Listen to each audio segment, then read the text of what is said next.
पश्चिम स्थित गणपत पाटिल नगर में आज स्थानीय रहवासियों ने काली पट्टी बांधकर स्थानीय मनपा के खिलाफ उग्र प्रदर्शन किया। स्थानीय समाज सेविका व कांग्रेस महिला विभाग की जनरल सेक्रेटरी शशिकला पांडे के नेतृत्व में यह विरोध प्रदर्शन किया जा रहा था। शशिकला पांडे ने आरोप लगाया कि स्थानीय मनपा के अधिकारी तथा स्थानीय पुलिस गणपत पाटिल नगर के रहवासियों की बस्ती को उजाड़ने की कोशिश कर रहे हैं। इस साजिश के तहत सबसे पहले शशिकला पांडे के कार्यालय को निशाना बनाया गया। किसी बड़ी साजिश के तहत यह कार्रवाई की जा रही है, ऐसा आरोप शशिकला पांडे ने लगाया और यह भी चेतावनी दी कि यदि समय रहते सुधार नहीं हुआ तो आने वाले सोमवार के दिन सैकड़ों स्थानीय जनता के साथ मिलकर वो मनपा कार्यालय का घेराव करेंगी।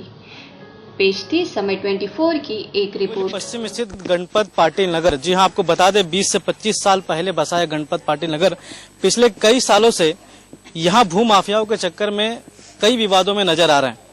मैं इस वक्त जहां खड़ा हूं, आप ये लोकेशन देखिए कि जिस चीज को डेमोलेशन कल बीएमसी द्वारा किया गया है, स्थानिक पुलिस के बंदोबस्त भी इसे किया गया है, इसके चारों तरफ जो है बस्तियां बसी हुई है।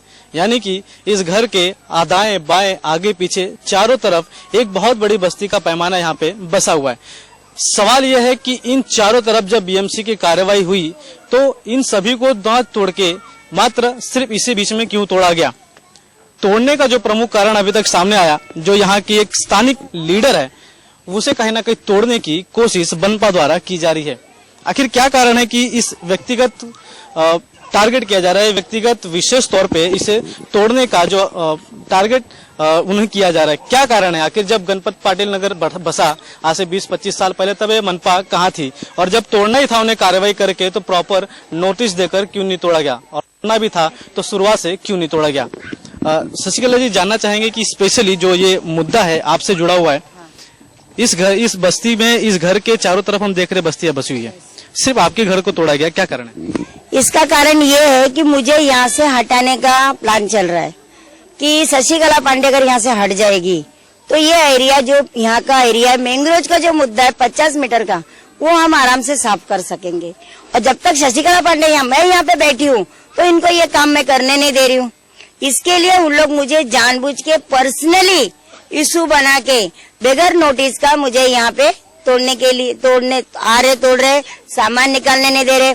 और मुझे पुलिस का फुल बंदोबस्त है। जैसे मैं ऑफिस में आती हूँ मुझे तुरंत गाड़ी में बिठा देना या मुझे पकड़ लेना कि ये यहाँ से हटना चाहिए। मैं हटा के यहाँ पे पूरी बस्ती साफ करना चाहते हैं।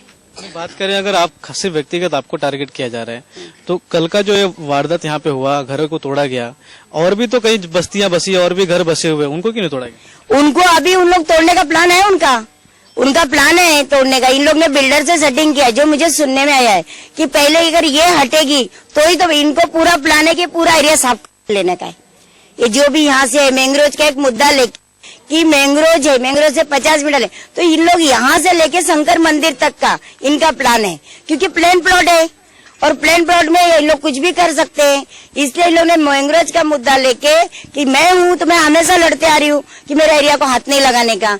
इसके लिए उन लोग पहला मेरा ऑफिस तोड़ रहे हैं, मेरा यहाँ से भगाना चाह रहे हैं। मुझे भगाने के बाद मेरे बस्ती, मेरे गरीब लोगों को, यहाँ के जो रहवासी है उनको इन लोग निकाल के फेंक देना चाहते हैं। मैंग्रोव का मुद्दा कोई आज का मुद्दा नहीं। गणपत पाटिल नगर जब बसा तो ये मैंग्रोव ही था। धीरे धीरे बस्तियां बढ़ती गई, भरनी होती गई, घर बनते गए, जो माफिया लोगों का एक तांडव था यहाँ मचता गया। लेकिन आज अचानक उभर के मनपा को कार्रवाई करने की क्या सूझी? मुझे नहीं मालूम, उन लोग ने मुझे कुछ जवाब नहीं दिया है। मैंने आरटीआई डाला, उन्होंने पूरा पेपर नहीं दिया मुझे।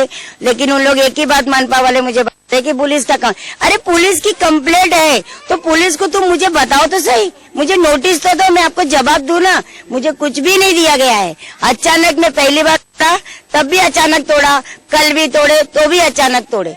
उनको और कुछ नहीं दिख रहा है। बीएमसी वालों को नए कंस्ट्रक्शन चालू, अमूल गावित के एरिया में डेली काम चालू है, उसके लिए वो बोलते हैं मेरे पास पुलिस का बंदोबस्त नहीं है। तो फिर ये मेरा सिर्फ ऑफिस तोड़ने के लिए उनको बंदोबस्त कितना जल्दी मिलता है और क्यों मिल रहा है, ये तो मैं भी जानना चाहती हूँ ना। बिल्कुल, मेरे साथ और भी स्थानिक लोग मौजूद है जो यहाँ के वासिंदे हैं, जिन्होंने करीबन अपना 20-25 साल इस स्थानिक जगह पे निकाला है। क्या कहना चाहेंगे, इस तरह की जो कार्रवाई हो रही, क्या कुछ रणनीति लग रही है? हाँ, रणनीति तो लग रही है। यहाँ पे हम लोग 92 से हैं, ना तो बाथरूम का सुविधा है, ना पानी का स्वय है और जब भी आते हैं हम लोग को दिलासा देते हैं कि ये करेंगे वो करेंगे, मगर होता कुछ नहीं है। मगर पब्लिकों को भड़का कर ना हमको पानी का स्वय, ना कोई शौचालय का स्वय, और जो कि पहले बोला जाता है कि आपको ये सब सुविधा दिए जाएंगे, और देने के बावजूद हम लोग को आशा देते हैं। आशा देने के बाद में जब हमारा घर गरीबों का बसता है, उस समय पे वो लोग बोलते हैं कि नहीं नहीं ठीक है। फिर लाद में जब हमारा बस्ती बस जाती है तो आके वो लोग तोड़ फोड़ करके चले जाते हैं। जब हम लोग उनके पास जाते हैं कि भाई ये क्या हो रहा है, तो हम लोग को साफ इनकार करके बाजू हट जाते हैं और ना सामने आते हैं, ना कोई जवाब देते हैं। तो इसका मतलब क्या? आज से नहीं, हम लोग आज 20-25 साल से यहाँ बसे हुए हैं। जब छाती छाती भर पानी था तब तक हम लोग इस खाड़ी में बसे हैं, और उसके बाद में जब आज रहने की स्थान अच्छी बन गई तो बस इन लोग का रोज का तोड़ा तोड़ी, ना कोई नोटिस ना कोई कुछ, अचानक आके हम लोग को सताया जा रहा है। बिल्कुल, चुनावी सीजन में कई नेता यहाँ पे आए होंगे, अभी तक कोई दिखा क्या? नहीं, अभी तक कोई नहीं दिखा। कल से टूटा है तो अभी तक कोई नहीं आया है। कोई नेता नहीं, कोई विधायक नहीं।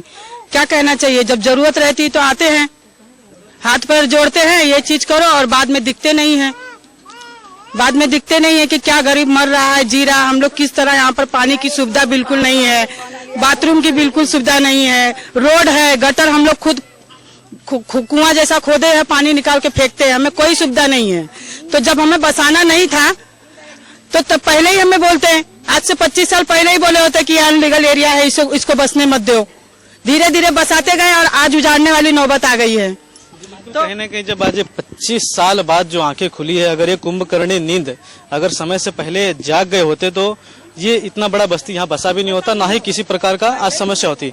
बात करें मुंबई पुलिस अगर शिकायतकर्ता बन जा रही है और स्थानीय लोगों के साथ मारपीट कर रही है, या फिर ऐसा आरोप इनका लगाना है कि मुंबई पुलिस के कुछ कर्मचारी शिकायतकर्ता के रूप में पर्सनली इनके साथ अपना कुछ पुराना कुछ हिसाब किताब करना चाहते हो, शायद ऐसा कहा जा सकता है।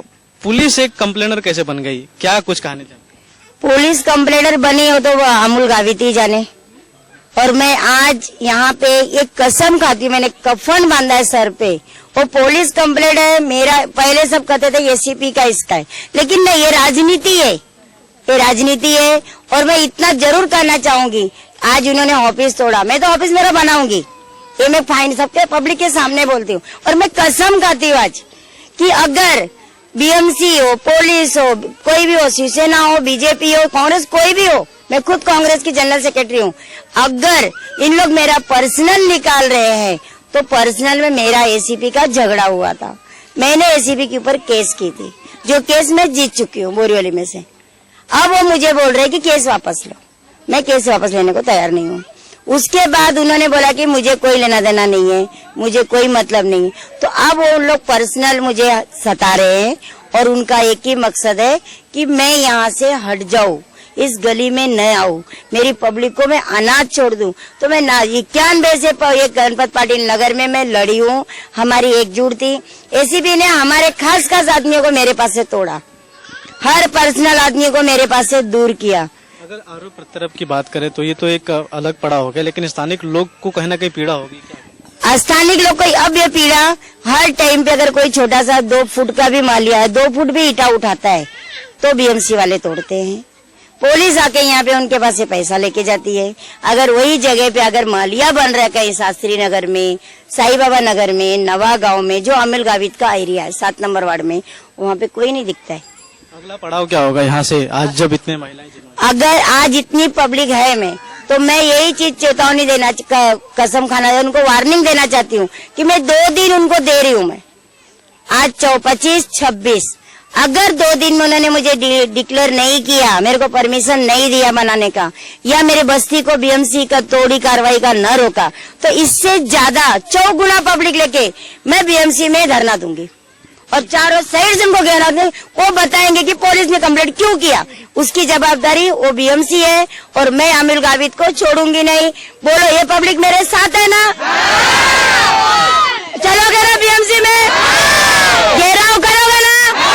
चाहे वो कोई भी हो, बीजेपी हो, शिवसेना, कोई भी हो, चाहे पुलिस हो, सबको साथ रहेंगे। बिल्कुल न कहीं जो तैयारी है, जो आम जनता का आम जनता का जो सबसे बड़ा हथियार होता है धरना प्रदर्शन करना, आखिर धरना प्रदर्शन की मजबूरी क्यों नौबत आती है?